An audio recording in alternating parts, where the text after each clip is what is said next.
sorry, Paul. This is all wrong. What? You'll have to do it over again. It's not worthy of you.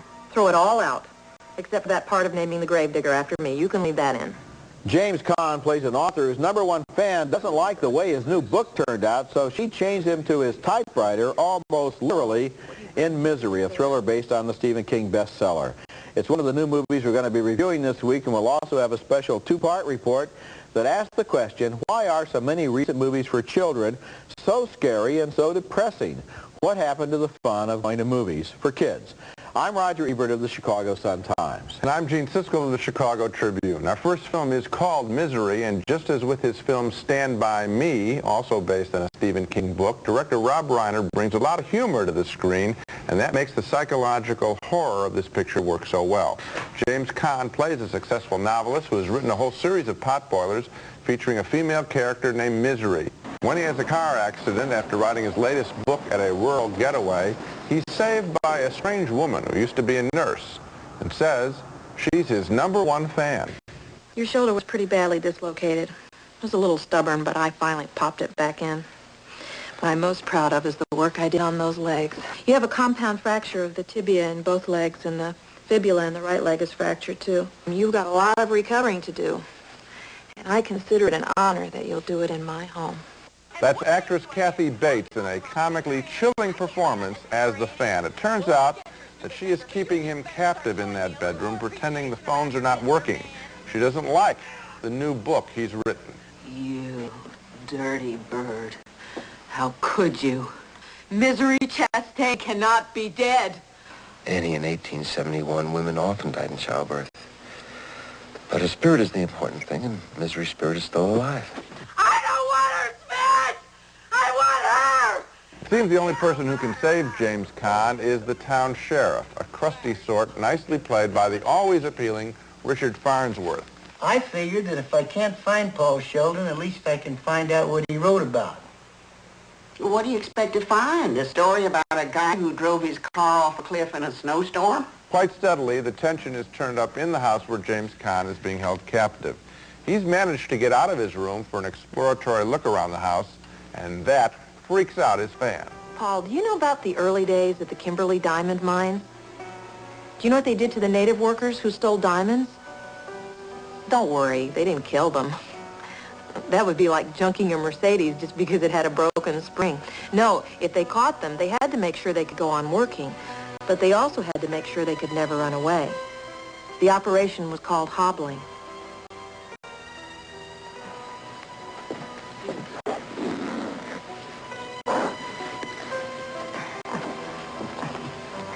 Annie, whatever you think I'm not doing, please don't do it. Her matter-of-fact tone is really very good there, and that little cross that's around her neck all the time takes on an ironic, threatening quality. Director Rob Reiner does a very good job of mixing horror and humor here. His shooting style is crisp and clean. We remember the detail of individual shots, a bobby pin on the floor, an empty telephone, a smudge on a piece of typing paper. Barry Sonnenfeld, who also photographed the beautiful Miller's Crossing, he did the fine camera work here too. And Kathy Bates is equal to the juicy role she's been given to play. That's why Misery is the most enjoyable, if sometimes gruesome, entertainment. Now, this is basically a movie with two people in it, right, apart from the real nice supporting performances by people like Richard Farnsworth, and they're both good. And I think there was a trap here in that both of them could have easily overacted. He could have turned into some kind of a real suffering martyr, and she could have turned into some sort of avenging angel. And her sweetness and humor in the role is what kind of sells it in a way. It makes her even scarier. Also, James Caan, who has been good but erratic in his career, plays the guy as at the top of his intelligence. He's smart. He's ticked off. You know, it's not done as the world's greatest novelist. He's a regular person. It's a very nice, even-keel performance on his part. So often I think Stephen King's books often seem to be based on autobiographical things that he finds in his own life, and he must have gotten a lot of letters from fans who didn't like the way some of his books turned out, and this is his way of extending that a little further. Our next film is named Hidden Agenda, and this is the kind of film where you can't quite believe your eyes and ears even while you're watching it, because it's a thriller that's also an almost unbelievable political statement, naming names while making the most serious charges against members of the Thatcher government in Great Britain. The movie stars Brad Dourif as an American who works for an international group like Amnesty International, and he's in Northern Ireland to investigate charges of official misconduct by the British government, a cover-up of murder and treason. I really don't think that this is something that I should get involved in, but I'll tell you what I can do. I can turn the tape over to whatever authorities you that would be crazy. We must meet. When the Dourif character is himself assassinated, there's an angry meeting between a British government investigator and a Belfast police official who knows a lot more than he's willing to tell. It's classified.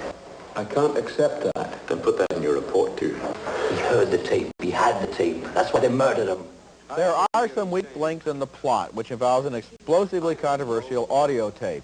The single copy of this tape is treated as priceless, but why couldn't 100 copies that have been made and mailed all over the world? Frances McDormand also stars in the movie as another American investigating the case. Here's one of the scenes that shocked me. The movie actually accuses the Thatcher government of conspiracy to sabotage the personal reputations of opposition politicians. To enforce the rules of a police state is politics. Good guys like you cover it up so bad guys are safe. You're a puppet, and the men pulling the strings know it. Hidden Agenda was directed by Ken Loach, who has been an outsider and a rebel in the British film establishment for a long time. And this is easily the most controversial political film out of Great Britain in years. It charges that the same government dirty tricks experts who were involved in illegal murders and espionage in Northern Ireland were also involved in spreading rumors and lies about the opponents of Prime Minister Margaret Thatcher, both in her own party and in the opposition party. The debate about the movie's charges is still continuing, but what a thriller this is. Tightly wound, well acted, and passionate. I think that the character who makes it all go is that Brian Cox who we saw at the end. He seems like a guy in a documentary, a very natural performance. He's nervous, he wants to do the right thing, scared. He is, I think, the glue that holds the story together. I did have a problem with the basic law you found, which is that there is this one tape. It obviously could be easily disseminated, and in this day and age, someone, more than someone, people would be competing to print that kind of a story. Hitchcock would have called that tape the MacGuffin because it's the thing that everybody is concerned about, and I think symbolically it represents the smoking gun, the evidence, and so that's why there's only one of them. But of course, everyone in the audience is going to say, why don't they just make a duplicate tape? So that's a weakness in the screenplay, but the performances in this movie, the way that this world of Belfast espionage and counter-espionage is viewed is very good. You can tell that they're playing for real stakes in this picture, and that's this strong quality. Coming up next, Cyrano Debergerac, the wildly romantic French play in a new production featuring France's greatest young.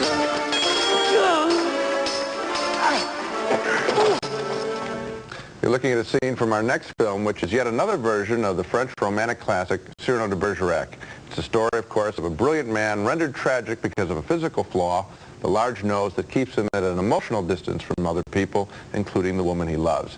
This version, made in France, is a big-scale production, sort of the official version, starring Gerard Depardieu, France's greatest young actor, as the sharp-tongued Cyrano. M'accuser d'un pareil ridicule, petit, mon nez. Voilà! Quel énorme mon nez! That's a classic moment in the story, and here's another, as Cyrano speaks in verse while he has a sword fight. Famed novelist Anthony Burgess did the clever English translation. These are subtitles worth reading. La pointe, donc vous espériez me faire donc. J'ouvre la ligne, je la pousse. Tiens bien ta broche, la ridon à la fin de l'envoi. Je touche. Envoie! Cyrano loves the beautiful Roxanne, who in turn loves another soldier. Cyrano promises to look after that soldier in combat, and when Roxanne starts to embrace Cyrano in gratitude, his unrequited love for her is too much to bear. Il faut que je m'en aille. Of course, his pain becomes even greater as Cyrano ends up composing successful love letters for that soldier to Roxanne. The physical scale of this picture is great. Cyrano is anchored as a real man in a real place. It doesn't seem like a phony, made-up costume drama. Depardieu can't be faulted. but I didn't have much of a response to Anne Brochet as Roxanne. So is this the definitive version of Cyrano?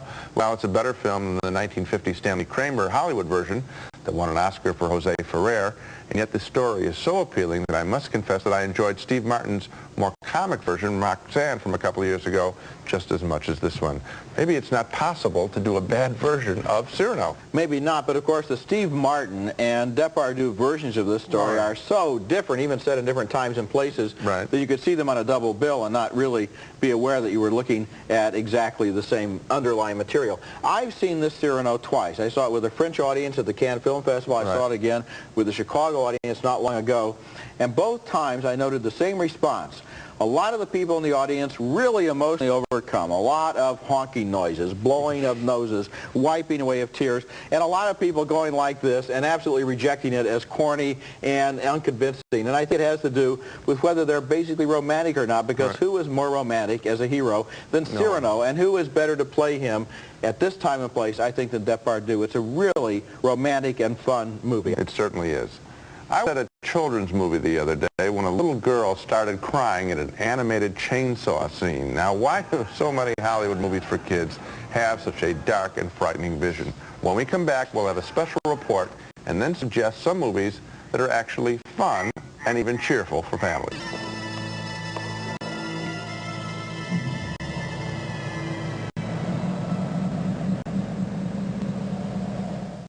That's a key scene from Batman, one of the most popular movies in recent years among grade school kids. And what you saw there was young Bruce Wayne's parents being mugged by street criminals while the little boy looked on. These days, you have to have a pretty thick skin to be a kid at the movies. Not very long ago in this country, kids went to the neighborhood library to check out books. These days, they go to the neighborhood video store to check out movies. The books the kids checked out wouldn't have surprised anybody in those years ago. They were exciting, romantic, and filled with a sense of wonder.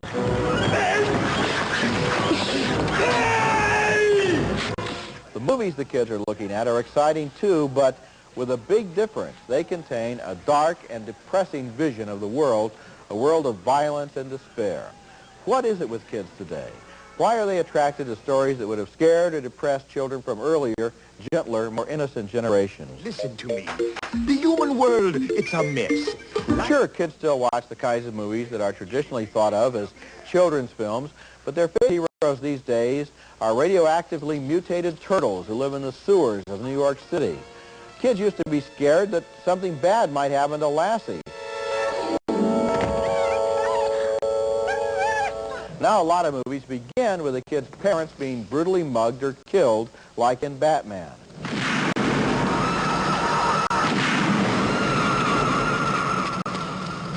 And the little mouse in An American Tail had his house burned down and his family broken up by Cossack troops. And even the father figure of the Ninja Turtles, a kindly old rat, remembers the murder of his ninja master. The heroes in the old days fought for truth, justice, and the American way. Now, they want revenge. The most popular and best-renting action movies among kids these days are RoboCop, about a mechanical man who wants revenge on the bad guys who made him that way. And Lethal Weapon 2, about revenge against racist drug dealers and murderers.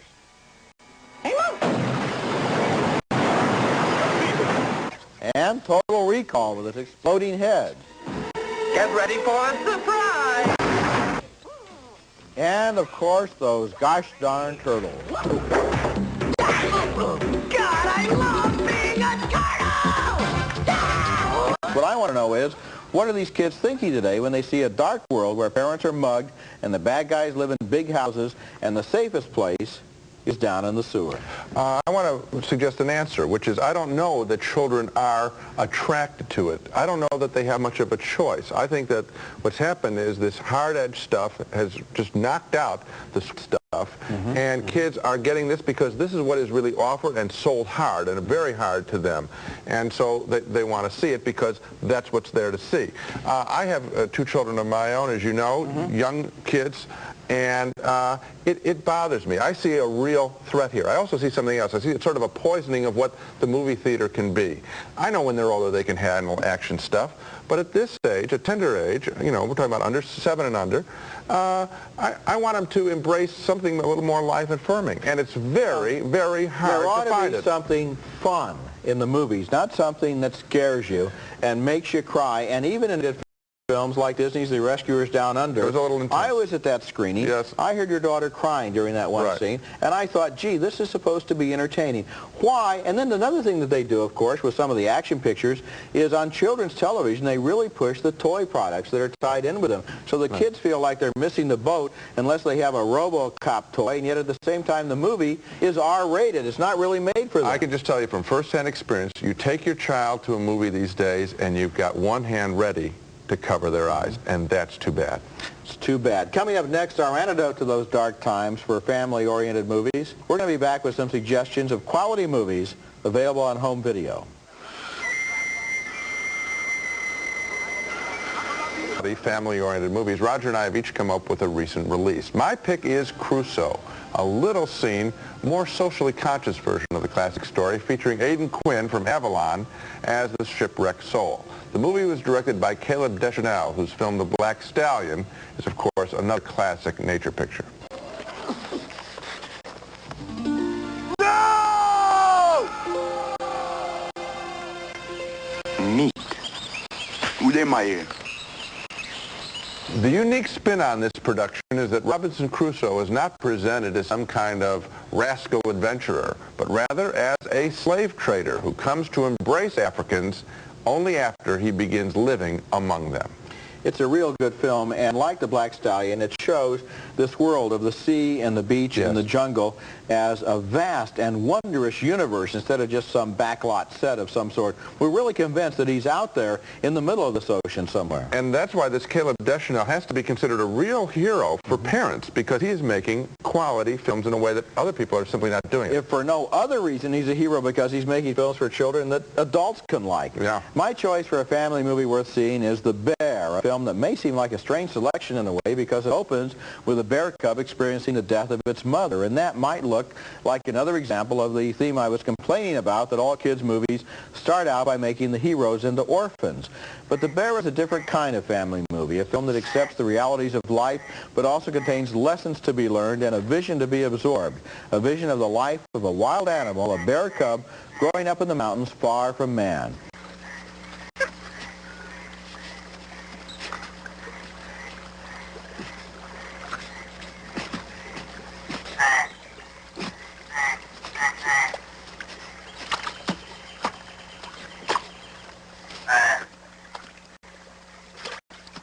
It took more than a year to film The Bear on those natural locations because every scene had to be pieced together from dozens of different shots. It's not easy to turn bears into movie actors, but the result is a magnificent adventure, not a sugar-coated animal fable, but a movie that respects its subject and its audience and encourages kids to ask them tough questions afterwards. You know, a lot of children's movies are like fast food. You can hardly remember them after you've been there, but they're not terrifically good for you. The Bear encourages its viewers to really think about what they see. It is a good film, I would say, for older children, maybe over the age of, say, 8. I think it's a really good film. And maybe the distinction is you can tell when a filmmaker loves its subject matter, his subject matter, her subject matter, and when they don't. And that is what is obviously going on in The Bear and also in CRUSOE. We'll be back in a moment to take another look at the movies we reviewed. 2 thumbs up for Misery, Rob Reiner's thoroughly enjoyable film of Stephen King's thriller about a tortured writer. Both James Caan and Kathy Bates excel. 2 more thumbs up for Hidden Agenda, a compelling thriller set in the world of Northern Ireland.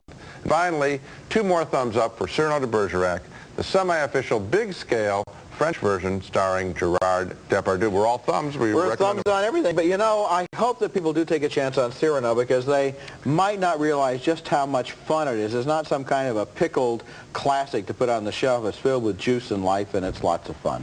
Before we go, we want to remind viewers about Siskel and Ebert's Holiday Video Gift Guide, our annual one-hour special survey of electronic gadgets and games, plus all kinds of movie choices that might make great holiday gifts. Check your local listings to find out when our hour-long holiday video gift guide is going to play over the next couple of weeks. And next week in our regular slot, we'll be back with The Rookie, a cop thriller starring Clint Eastwood and Charlie Sheen, and Edward Scissorhands, the new movie by Tim Burton, the man who made Batman. That's next week, and until then, the balcony is closed.